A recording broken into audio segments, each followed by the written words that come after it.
nada mais sublime do que ter comunhão com os irmãos. Sim, do que ter comunhão. Não há nada mais sublime do que ter comunhão com os irmãos. Pois não há nada melhor ter comunhão com os remidos do Senhor. Não nada melhor ter comunhão com os remidos do Senhor.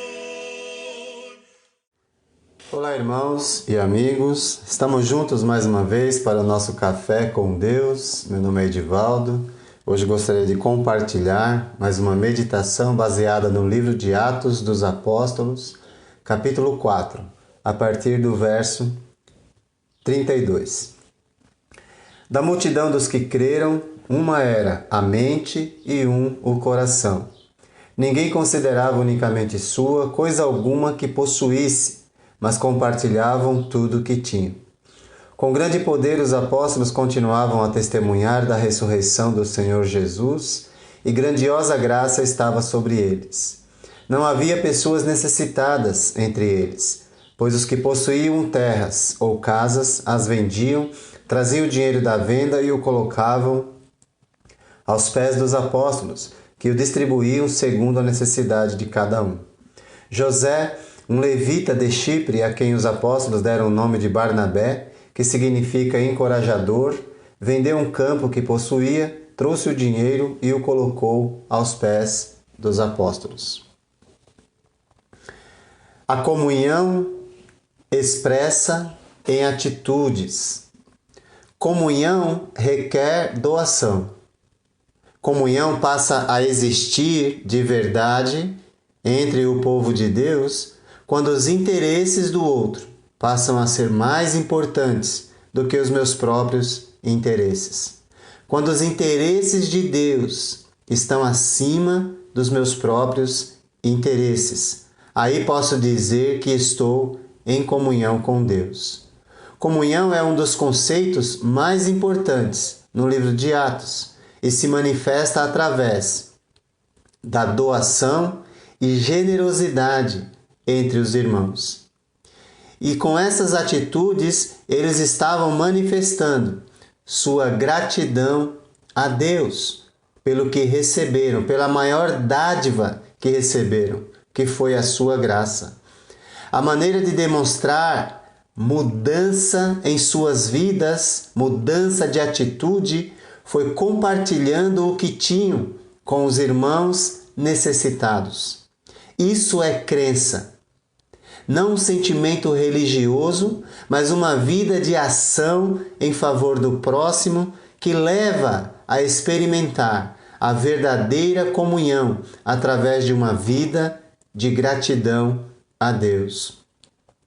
Eles usavam o que tinham para glorificar a Deus.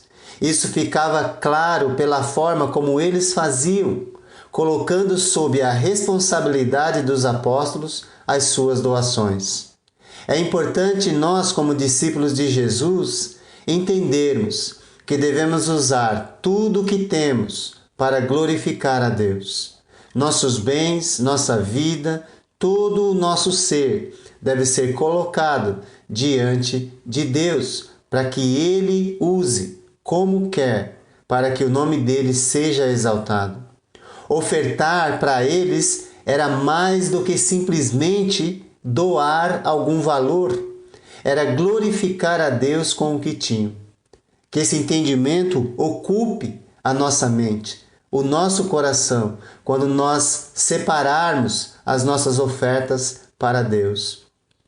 Um dia, nós glorificamos a Deus com a decisão de segui-lo. Se você já tomou essa decisão, você glorificou a Deus com a decisão de segui-lo, de nascer de novo, como os nossos irmãos fizeram. Mas eles continuaram o processo. E nós devemos continuar também glorificando a Deus com a nossa vida, com as nossas atitudes. Havia entre eles uma nova percepção da superioridade dos valores espirituais em relação às coisas materiais. Eles compreenderam que tudo vem de Deus e é para Deus. Como posso dizer que algo é meu, se no final de tudo eu não posso levar comigo? Então vale a pena refletir onde estamos guardando o nosso tesouro. Eles manifestavam uma dedicação impressionante a Deus, servindo ao próximo. Nós passamos a nossa vida inteira nos dedicando a coisas que perecem, que passam, e assim esquecemos daquilo que é mais importante em nossa vida cristã.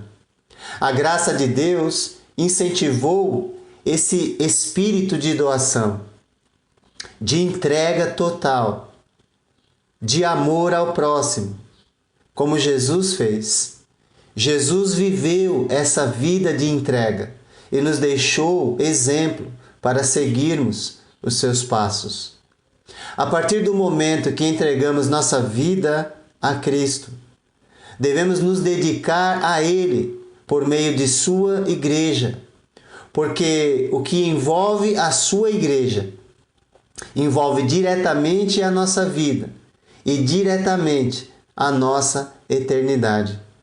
A continuação da vida da igreja é a dedicação a Deus, servindo ao próximo.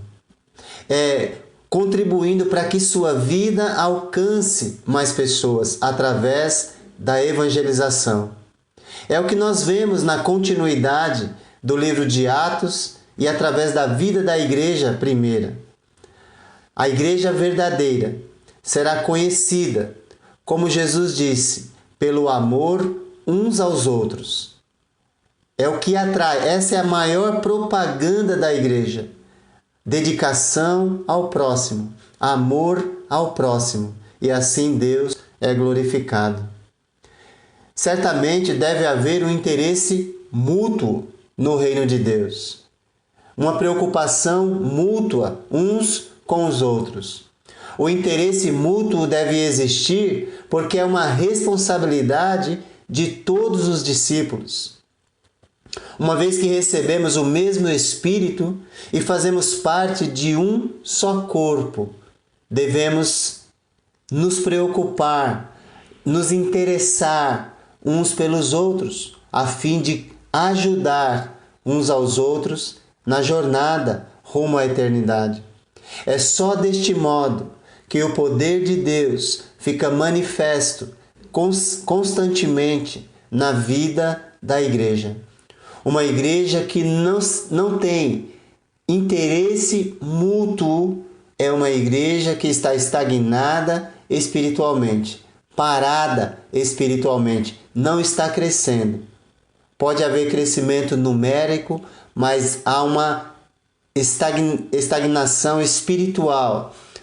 A igreja está parada e precisa pensar nesse interesse mútuo para que as pessoas entrem, sejam alcançadas e permaneçam.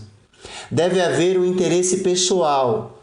Barnabé é o tipo de homem que nos deixa esse exemplo, pois ele é o tipo de servo que se interessa pela obra de Deus, manifestando interesse pessoal pelo próximo. Seu exemplo de generosidade pessoal, um ato espontâneo e voluntário, deve nos estimular a desenvolver esse interesse pessoal pelo próximo. Com sua atitude, Barnabé nos ensina a sermos sensíveis às necessidades dos outros. Ninguém precisou pedir a ele. Ele viu a necessidade e agiu conforme a sua fé. Ele não mediu esforços para servir ao Senhor, servindo ao próximo.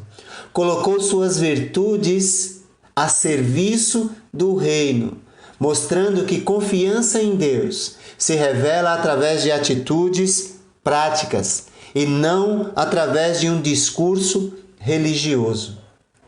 Que nós possamos seguir o exemplo desse irmão.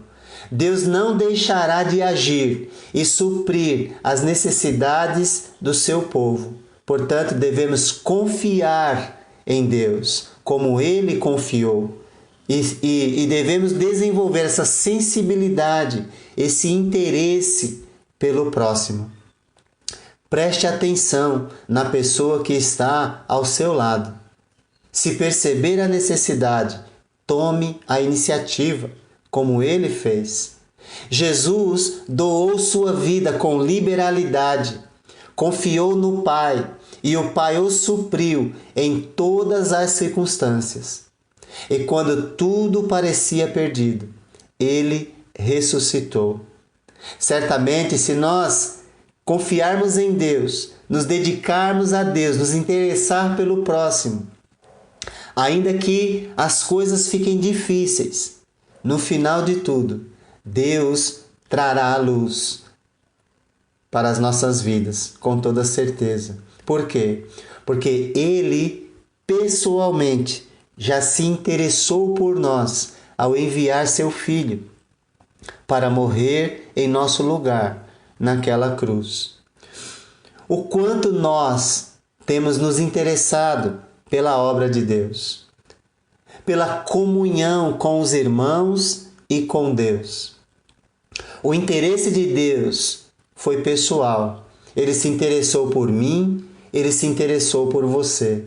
Deus se interessa pela vida da igreja, pela vida em comunidade. E se interessar pessoalmente pela obra de Deus é buscar ser como Deus é, agir como Ele age.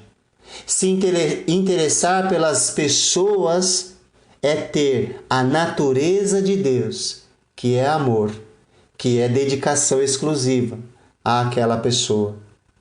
A primeira comunidade dos seguidores de Jesus viveu o verdadeiro espírito de comunhão. Comunhão é mais do que simplesmente passar algumas horas juntos com outros cristãos. Comunhão é compartilhar sua vida, como Deus fez através do seu Filho. É compartilhar quem você é, o que você tem, o que você conhece, o que você pensa, o que você faz. Comunhão é viver como Jesus Cristo viveu, abençoando as pessoas para a eternidade. Que Deus te abençoe.